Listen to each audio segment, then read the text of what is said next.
হজরত সুলাইমান আলাইহিসসালাম ও রানী বিলকিসের কাহিনী।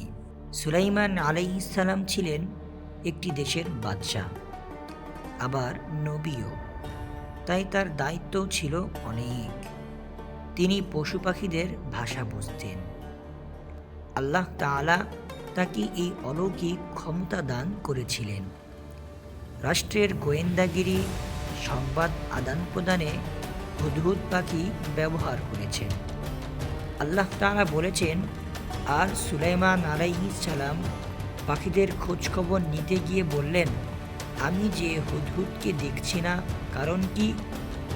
সে কি অনুপস্থিত? সূরা নামল আয়াত নাম্বার 20। হুদহুদ সুলাইমান আলাইহিস সালামের অত্যন্ত অনুগত ছিল।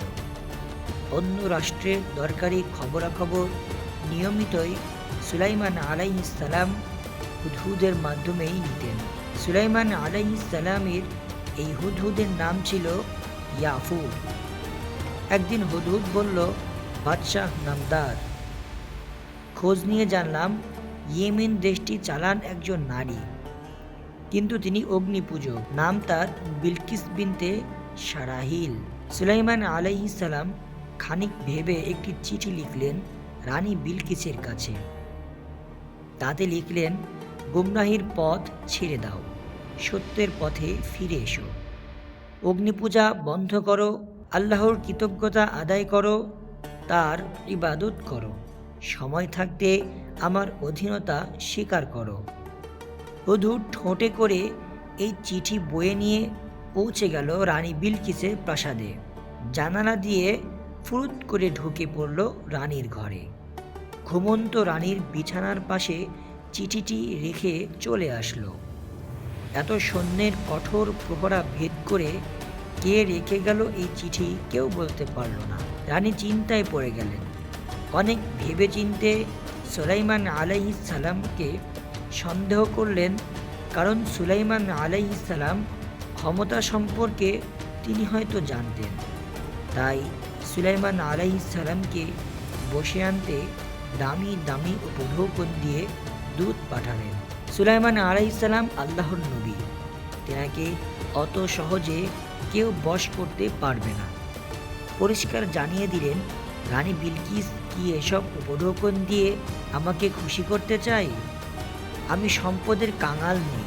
তোমাদের রানী এখনও অগ্নিপূজা ছাড়েনি, তাকে গিয়ে যুদ্ধের জন্য প্রস্তুত হতে বলো। খবর পেয়ে রানী রওনা হলেন নবী সুলাইমান আলাইহিস সালামের দরবারে। রানী কখন আসছেন, কিভাবে আসছেন, এসব হুদহুদ আগেই জানিয়ে দিল সুলাইমান আলাইহিস সালামকে। হোক না অগ্নি উপাসক, কিন্তু তিনিও তো একটি দেশের রানী, তারও সম্মান আছে, মর্যাদা আছে। সুলাইমান আলাইহিস সালাম রাজদরবারকে সুন্দরভাবে সাজালেন। এখানে সেখানে ছড়িয়ে ছিটিয়ে দিলেন সুন্দর সুন্দর ফুল ও সুগন্ধি। রানী আসার আগেই জিনের মাধ্যমে সুলাইমান আলাইহিস সালাম সাবা নগরী থেকে রানীর স্বর্ণ খচিত ও পাথরে অলঙ্কৃত সিংহাসন নিয়ে এলেন নিজের দরবারে। রানী বিলকিস এলেন। এখানে নিজের সিংহাসন দেখে তিনি ভেবেই পেলেন না কেমন করে এটা সম্ভব। সুলাইমান আলাইহিস সালাম তাকে অত্যন্ত সুন্দরভাবে ইসলামের দাওয়াত দিলেন, আল্লাহর একত্ববাদের কথা বললেন।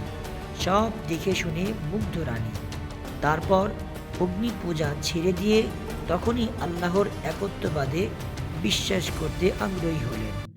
ফলে সামিল হলেন চির শান্তির পতাকা তলে, তাওহীদের পতাকা তলে। সুবহানাল্লাহ।